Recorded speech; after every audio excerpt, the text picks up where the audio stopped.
Since this whole thing kicked off, I'd wondered why Liu Kang chose me to be a champion. I mean, sure, I was killing it as a martial arts star, but it's one thing when it's all for show. It's different when you're playing for keeps. Then Liu Kang let me in on his master plan. He wanted the masses to know about the world beyond them, the one filled with gods and monsters, and he wanted me to tell him about it. But I knew revealing the truth all at once would be too shocking of a plot twist for most. That's why I pitched doing a bunch of stories, to slowly get people used to it. And if there's one thing I can do, besides kick ass in combat, it's build a cinematic universe. I'm serving up movies, streaming series, games, you name it. I like that I'm doing a public service, and it doesn't hurt that I'm making more than a few bucks. It's the kind of synergy that would make any studio mogul proud.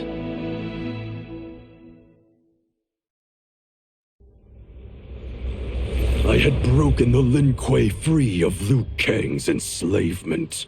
We were now masters of our destiny, and could take our place among Earthrealm's great nations. But taking and holding territory would require a vast army. I needed more fighters to make our presence felt. Then I recalled Shang Tsung's dragon warriors. An army of them would be unstoppable.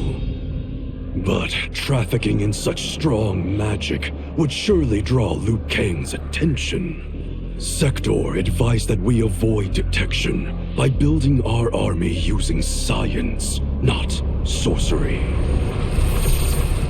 We've invested much into this endeavor, and we are beginning to see results. Once again proving the depths of Sector's genius. When we are done, all of Earthrealm will honor our desires and heed our demands. If not, they will face the Lin Kuei's wrath. No sooner had Titan Shang Tsung been defeated than Bihan and his loyalists hunted us down. Outnumbered, we fled to Japan. There, we sought refuge from an old family friend. As children, we played together.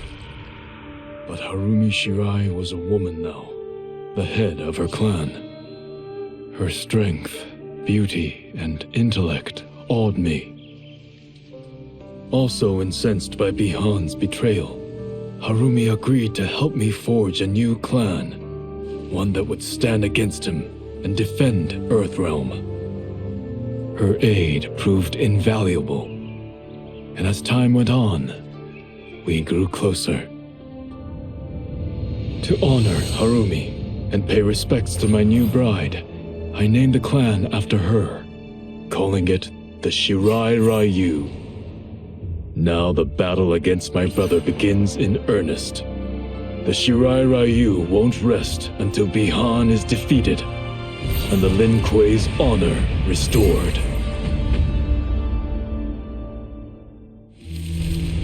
General Shao's revolt left Outworld's armies in tatters. We were vulnerable to enemies both foreign and domestic.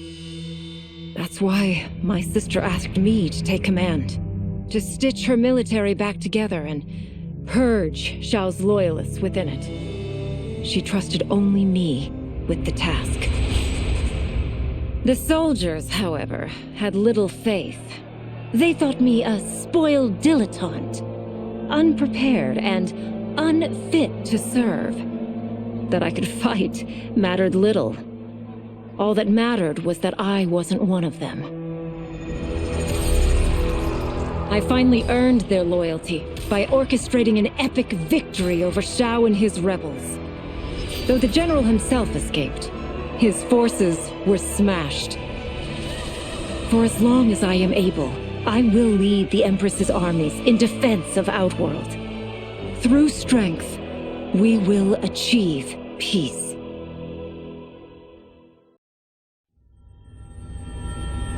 While the regime had changed, little else had.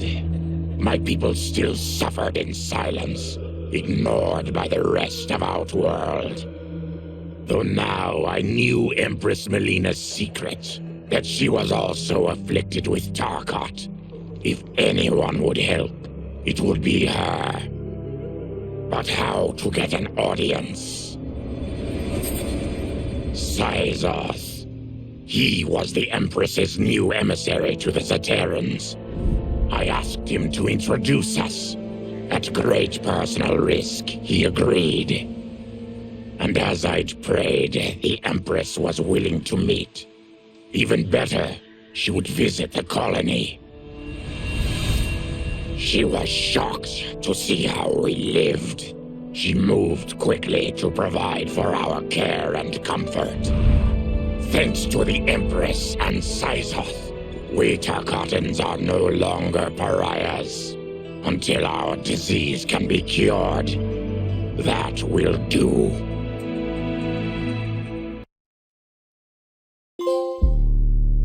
After escaping Lei Chin prison, I was hounded by the Imperial Police.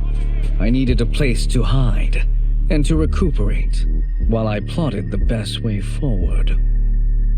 I knew the remote canton of my youth would be perfect. To escape capture, I traveled by sea. Little did I know that a gargantuan storm was brewing.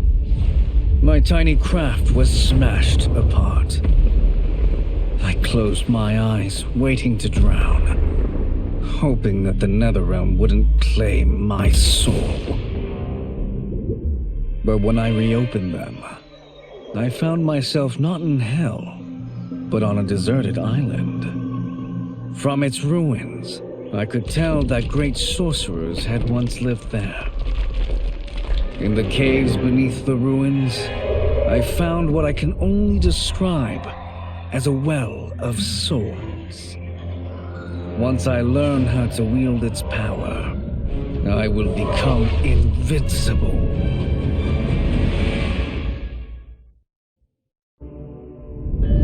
Quan Chi's plot collapsed. Along with it, my plan to secure new beings to feed my starving people. Because I'd advocated for partnering with him, I was held responsible. If I didn't seize for Vaternis' new feeding grounds, the Coven would banish me. But then, I had a revelation. I didn't need to conquer realms to feed my people. I simply needed to capture enough beings to breed them. Once they multiply, Vaternis will have a limitless, renewable source of food. And I only need a few thousand to start. A number so small compared to the billions in the realms that no one will notice as people go missing. But it will be more than enough to establish our breeding stock and feed a ravenous Vaternis.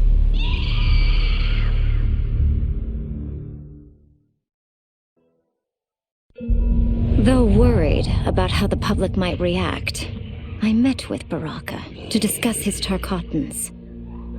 Speaking from his heart, he moved me. I agreed to visit his colony and see how his people lived. The conditions were atrocious. This was one of my mother's few mistakes. Like all Outworlders, she treated Tarkatans with scorn. What they deserved from us was compassion. And the only way to get it for them was to reveal my affliction. To show all my subjects that even an empress could get Tarkat. The scandal my revelation caused was intense. But with the help of Kitana and Tanya, I emerged from it a stronger empress than ever. My honesty, empathy, and resolve won over my remaining doubters. There is no longer any question that I am fit to lead the Empire.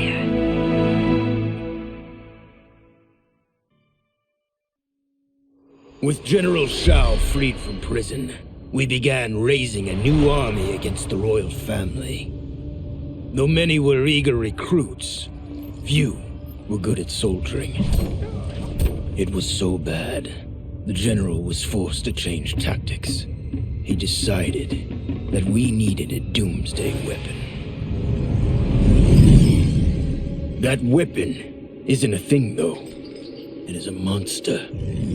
Onaga, the Dragon King. The general told me the old legends were true, that his ancient ancestor defeated Onaga, trapping him deep inside Mount Sagan. The Dragon King is still there today, his pent-up fury waiting to be unleashed. Because Onaga is so dangerous, the general wouldn't risk trying to tame him before.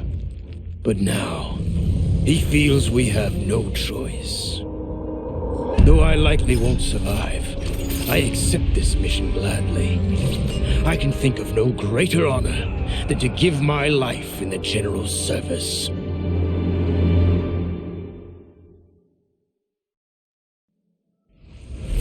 Were it not for my godly counterpart, I would not have survived the battle against Titan Shang Tsung. Meeting him, though, raised questions. Why did I replace him in this new era? Why was I made mortal? Lord Liu Kang told me of his Raiden's nobility and righteousness, about his steadfast leadership in the defense of Earthrealm. He also told me about Raiden's dark side, how he could be consumed by rage and cast aside the rules he otherwise lived by. Making me mortal and incapable of such anger was to keep me from following in his footsteps. Though I understood the reasons why, I felt I had been done a disservice. To survive the coming battles, I may need the edge that only great rage can bring. As the Shaolin couldn't aid me, I sought out someone who could. Someone to stoke the fire within me and teach me to master it. For this, I could have no better teacher than the Shirai Ryu's Grand Master.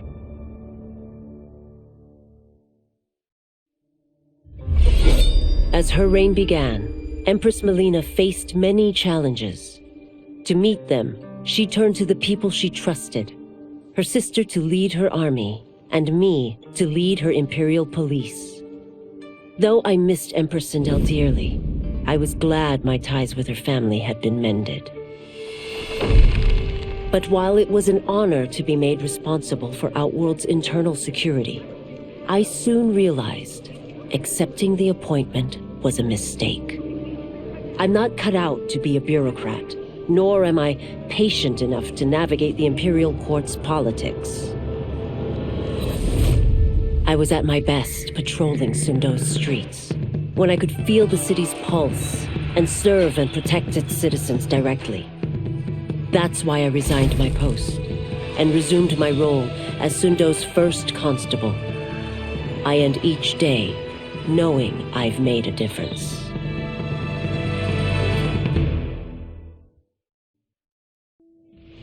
I couldn't believe that Liu Kang welcomed me in Earthrealm, or that he thought me worthy to study with his Shaolin masters. After a lifetime of wishing for one, I finally had a home. But my joy was tempered as I thought about Serena. My shadow sister was still under Quan Chi's yoke, and she deserved a life free of him as much, if not more, than I. Quan Chi and my other sisters proved tenacious, but they were no match for my blade. I snatched Serena from them. Then Liu Kang helped me break Quan Chi's spell. Her mind free of his influence for the first time in years, Serena chose to join me in Earthrealm. My sister and I once again fight side by side, only now we do so for Earthrealm. Together, we have formed the Order of Light. Until recently, I hadn't met Li Mei, but I had heard the stories. How the Umgadi's matron superior blamed her for not preventing Emperor Jared's murder. How she quit in disgrace rather than accept punishment. But those stories didn't fit the woman I now knew. Li Mei would never have been so negligent. Eventually, I uncovered the truth. The failures and mistakes which led to the Emperor's murder, they resulted from poor decisions made by the matron superior themselves. They made Li Mei their scapegoat. When the Empress found out, she wanted the Umgadi disbanded. But I convinced her that it could be reformed. To make sure it did, she put me in charge. I am humbled by this sacred responsibility. The Umgadi, my sisters, they are my life. I will not let them be brought down by the acts of a selfish few. As the darkness enveloped me, I took a long last look at my family. I did not expect to see them again until their souls joined mine in the living forest. But miraculously, my beloved husband delivered me from oblivion. Though he couldn't save my body, Jared had preserved my soul. Like him and countless others, I am now a part of Ermac. Yet ours is not a peaceful repose. The collected souls within Ermac have their own needs and agendas. Before we can speak as one, we must first reach consensus. I had thought, as the former rulers of Outworld, I and Jared would hold sway. But here we are, two souls among many thousands, fighting for the right to be heard. And if there is one thing we do well together, it is fight. We will win the right to govern Ermac as we once had governed Outworld. And we will rule for the benefit of all.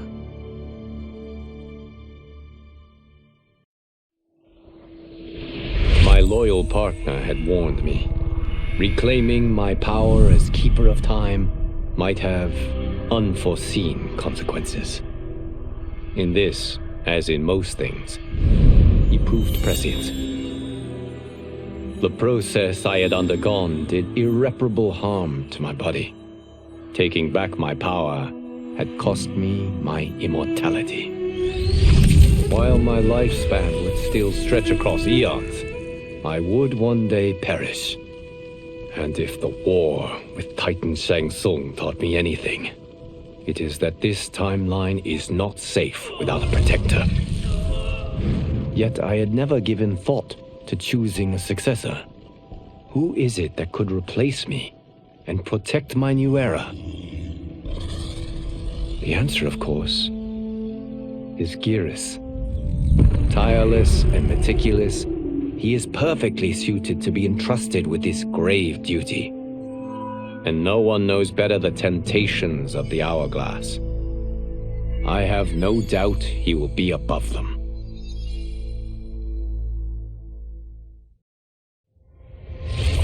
Though the barriers between timelines had been rebuilt, there was no question that they could again be broken. Protecting this timeline would require eternal vigilance, so that it could not fall victim to further outside aggression. But nothing in my countless lifetimes had prepared me for this task. In none of them had multiple timelines ever coexisted. Monitoring them for threats was an entirely novel problem. It would require a novel solution. I discovered that though the timelines no longer touched, their meeting had left them intertwined. I can now secretly surveil all timelines, keeping watch for potential danger. It pleases me to do this service for the new era. Lord Liu Kang, may rest assured that it is secure.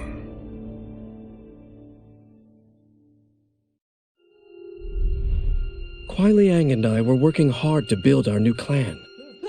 But even with the help of his close friend Harumi, it was difficult. The biggest problem was finding the right initiates. Then, one night, while walking outside Harumi's compound, I was attacked. I thought at first it was a Lin Kuei assassin, but his strikes were too uncertain, too angry. My attacker, it turns out, was a boy. Homeless and hungry, his assault was born of desperation. He needed money so that he could eat. It was like looking at myself 15 years ago. I would have ended up just like him if the Lin Kuei hadn't taken me in. So I took the boy to Kuai Liang, who also appreciated his fire. We made him our first initiate. The boy's name? Hanzo Hasashi.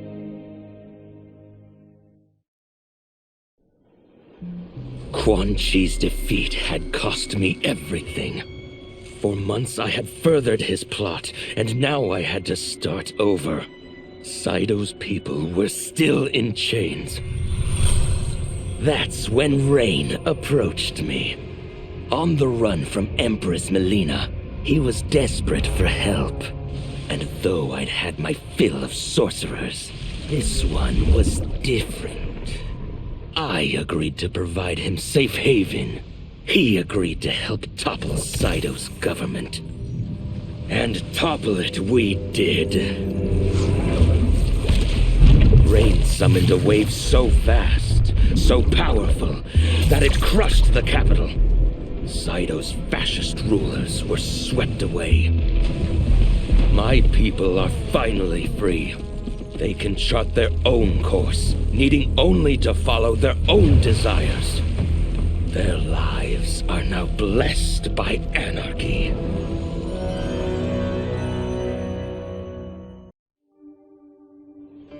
It was inevitable that the Shaolin Masters had me join them. They knew just how much future initiates could learn from me.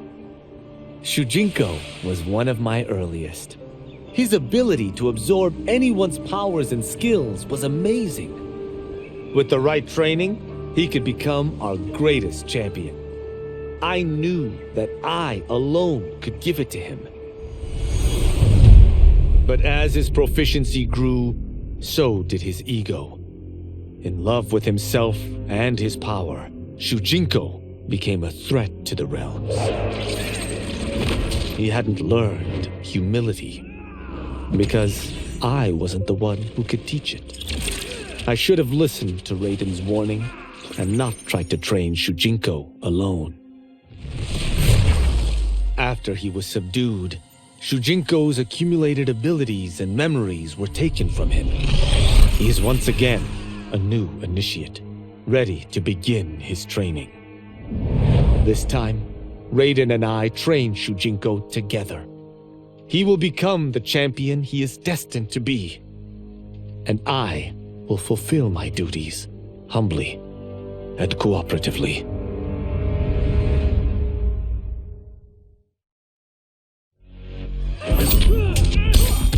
I wasn't looking for allies against the Yakuza, but I found one in Special Agent Jackson Briggs.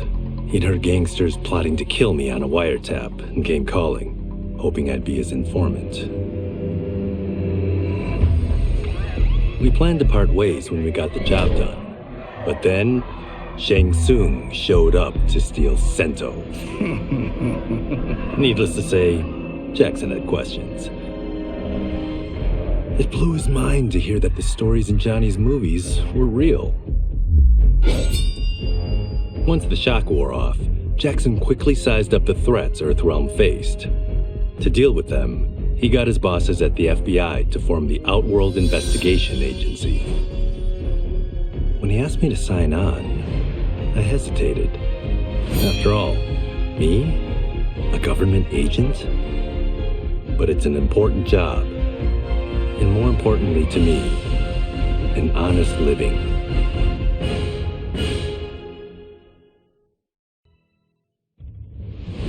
elude capture by Empress Mileena, I joined Havik's crusade in Saido. There I summoned more magic than I thought possible, and drowned out the old regime. Havik's longed-for anarchy had been achieved. He was more than satisfied. But I was left empty and broken.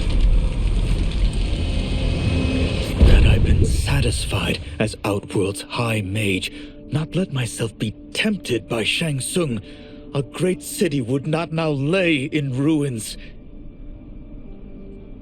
I've caused devastation, ended thousands of lives, all because of my blind ambition. I've betrayed my oath, my sovereign, and my realm. These high crimes merit punishment, and I'll accept whatever the Empress gives me. My only ambition now is to one day be forgiven.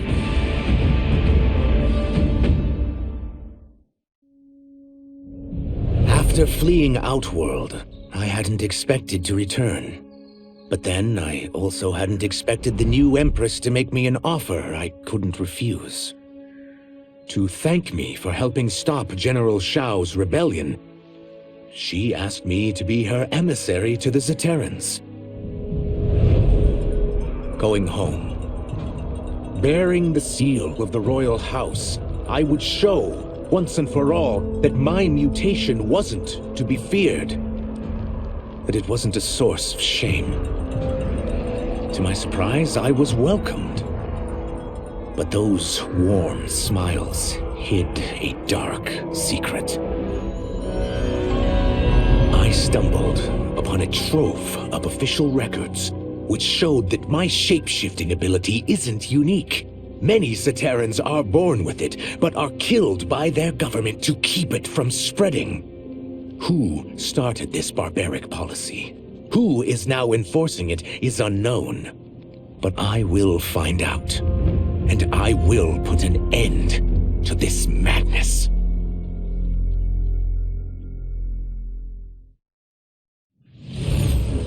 The battle had been lost, but the war isn't over. I won't stop fighting until I take Outworld's throne. That they thought Lei Chin Prison would hold me is laughable. Once free, I began planning my next campaign. I would need an unstoppable army to overthrow Mileena. Unfortunately, most of my former soldiers lacked the courage to rally to my standard.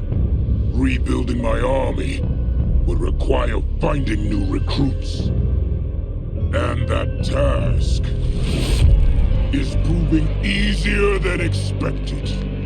Outworld's golden age has left more than a few behind. Without hope, without power, they eagerly heed my call to tear down Mileena's government.